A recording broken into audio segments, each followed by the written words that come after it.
My name's Melissa, and I'll be doing a standard audio description for the trailer for Bill Morrison's film, The Village Detective, A Song Cycle. A view from under the surface of water. Film cans plunge into the water, and the view of water transitions to moving images of damaged, grainy black and white film.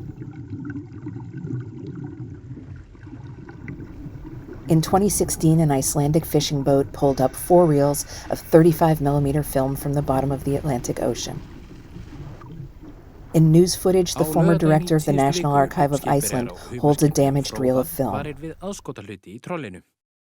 put newspaper on the floor, and then I started unwinding the films.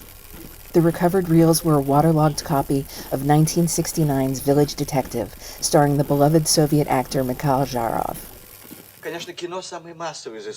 He was a known curator by at the George Eastman Museum. 99% of the population of this country. If we're talking about Hollywood, it's the level of popularity of Humphrey Bogart or Clark Gable. Short clips from vintage Russian films interspersed with clips of Lenin speaking and citizens demonstrating in the streets. He was the first to sing Russian on film. He would go on to play some of the most beloved iconoclasts of Soviet cinema. Clips from Russian films from 1937 through 1943 illustrate this statement.